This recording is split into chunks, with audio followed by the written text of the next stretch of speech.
While Mitt's store was spared, Walmart announced 4 other Chicago locations are closing on Sunday, including a superstore in Chatham and 3 neighborhood markets in East Lakeview, Little Village, and Bronzeville. Hey, time for another Rick Take. Box chain stores closing down in inner cities. Are you ready for the 15-minute city? Let's jump into the article. All right, the real reason stores such as Walmart and Starbucks are closing in big cities. These big, let's read from the beginning, right? Nordstrom, Walmart, Whole Foods, Starbucks, CVS. These big chains and others have closed stores in major U.S. cities recently, raising alarm about the future of retail in some of the country's most prominent downtowns and business districts. Several forces are pushing chains out of some city centers. A glut of stores, people working from home, online shopping, exorbitant rents, crime and public safety concerns, and difficulty hiring workers. Now, the funny thing is, this article only goes and covers a few of them. It's not a complete article. CNN, thank you for hosting Trump 2 nights ago, but, you could do better than this. This is just shitty work. You'll see down as we read a little further here. But they don't mention some of these things. They only highlight the things that are, I guess, net positive in a way. All right. To reinvent downtown retail, drastic changes may be required. That means denser neighborhoods with a broader mix of affordable housing, experiential retail, restaurants, entertainment, parks, and other amenities, which won't happen overnight.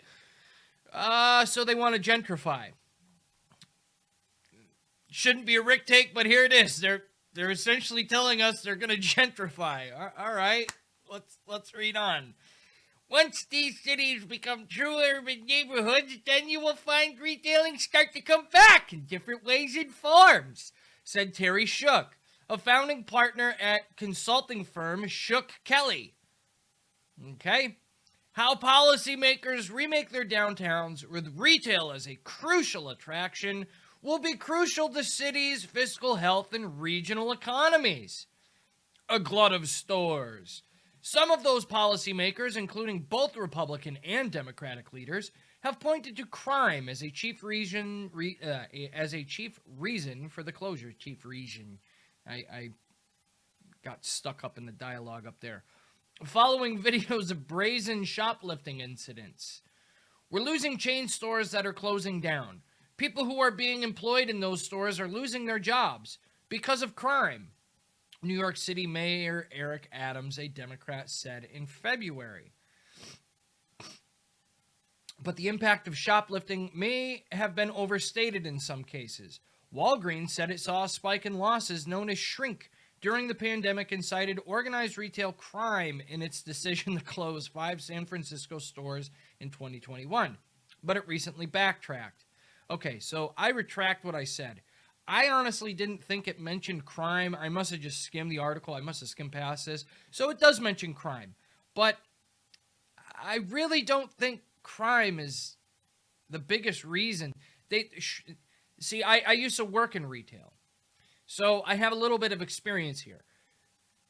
Shrink is calculated into their budget every fucking year. And they actually get an insurance payout for that. So, the reason they're shutting these businesses down, it's more than likely because they can't find the workers. Not because of this horse shit. Let's read on. And instead of a strong correlation with crime rates, the closures aren't also a recent phenomenon. Funny how we're getting to that.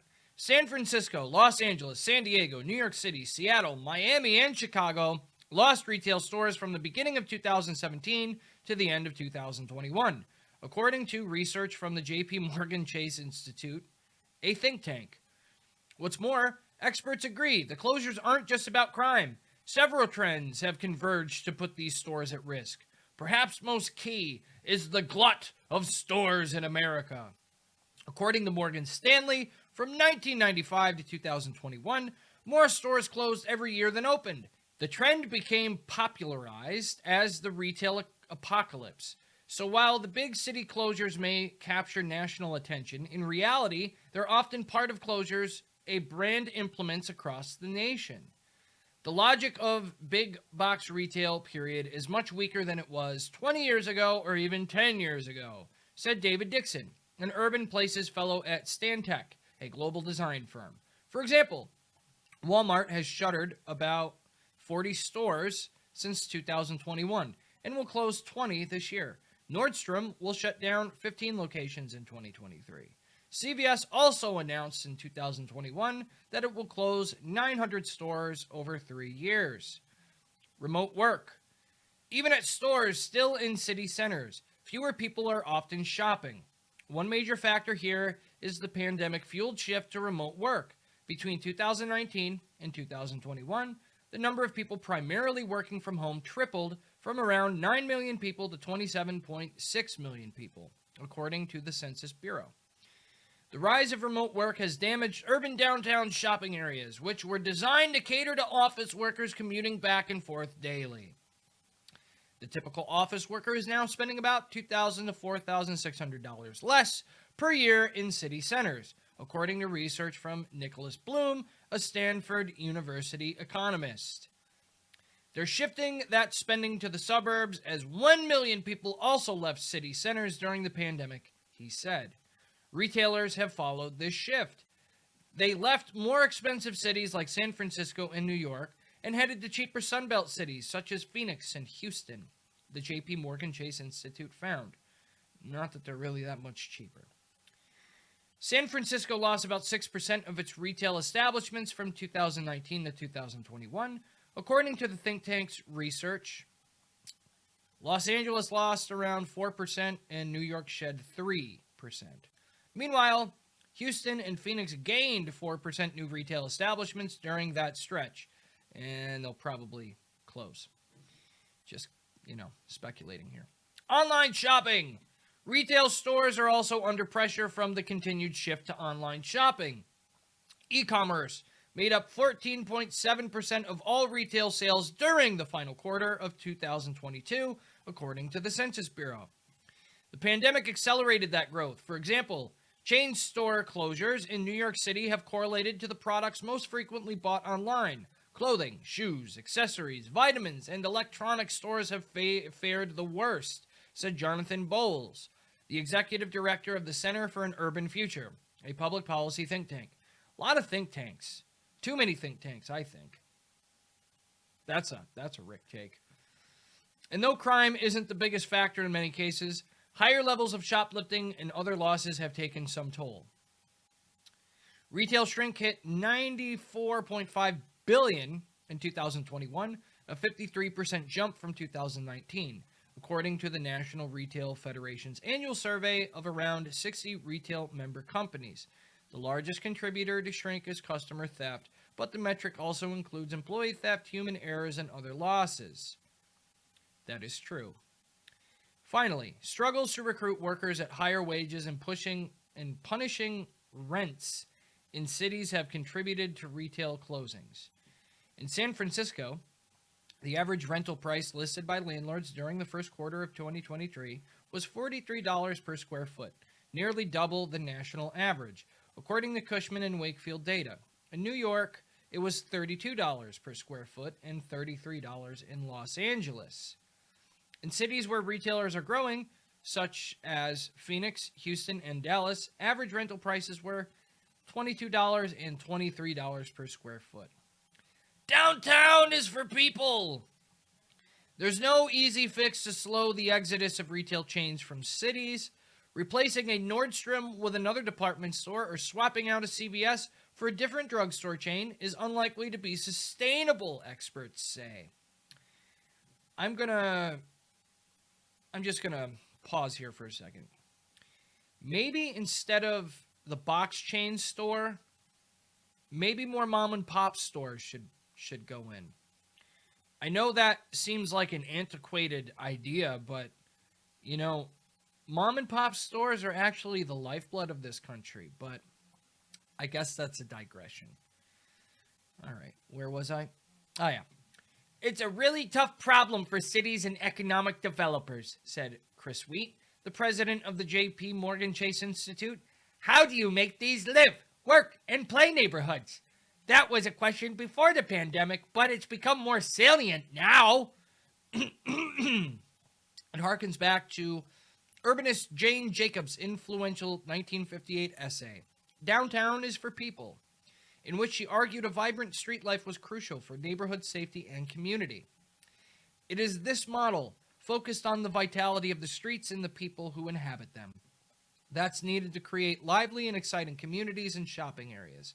Streets could be blocked to cars on weekends and other hours. Cities can also host street fairs, food festivals, live music, art exhibits, and other events to draw foot traffic downtown.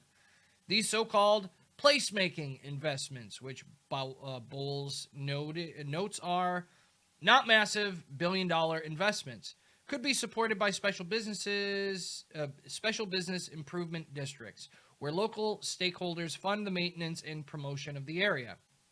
Bringing streets to life. If the future of shopping is not giant department stores, a wider mix of stores will be needed to make downtowns more appealing. Traditionally, retail landlords seek out the longest leases, but that makes it difficult for new stores to open. Cities can provide financial incentives to encourage landlords to offer temporary and more flexible leases and loosen regulations to speed up the permitting process for them. This will allow for pop-up stores, seasonal retailers, and a mix of food and drink vendors. Can retail be more responsive? Said Paco Underhill, the founder of behavioral research and consulting firm EnviroCell. Can you have a space that is Crocs during summer and Canada Goose during winter? Then there are more intractable challenges, such as improving public transit and creating more affordable housing in downtown areas. Zoning laws need to be updated to allow for redevelopment of some vacant office buildings and commercial real estate into affordable housing. The density of housing that will replace some office and commercial spaces matters, said David Dixon from Stantec. People want to shop just minutes from their homes, and a critical mass of housing is needed to sustain surrounding retailers. This is what I meant by 15-minute city. This is a bad idea. This is a very bad idea. This is what the World Economic Forum wants. My take is, don't allow them to do this. But, progress is progress. What's going to happen? And I'm going to end this article with another funny voice. A vibrant downtown full of housing can bring its streets to life, he said. It's a much larger story than the fate of the retailers themselves. Spare me. Well, if you're ready for the 15-minute cities, which I don't think any of you are, fight this. Don't let it fucking happen. Not a good idea. This is all calculated. They've been planning this for a long time. So I know that makes me sound like some sort of kook conspiracy theory nut, but come on. This is madness. We saw a spike in crime, still seeing the spike, and their overreaction is, why don't we make everything closer and why don't we gentrify everything? Because that'll fix it. Seems like a bad idea, but hey, whatever. 2023, 2024, it's all going to be the same shit, different flies. If you liked the video, give it a thumbs up, subscribe to my channel, and share it with your friends. If you didn't like it, usual, thumbs down, hate watch it, hate share it. Algorithm is going to be the algorithm no matter how you do it, whether it's through hate or through love. And with that, thank God it's Friday, and peace out. And now for President Donald Trump. I would like for you to answer the question. Okay, it's very simple to answer. That's why I asked it. It's very simple to, you're a nasty person, I'll tell you.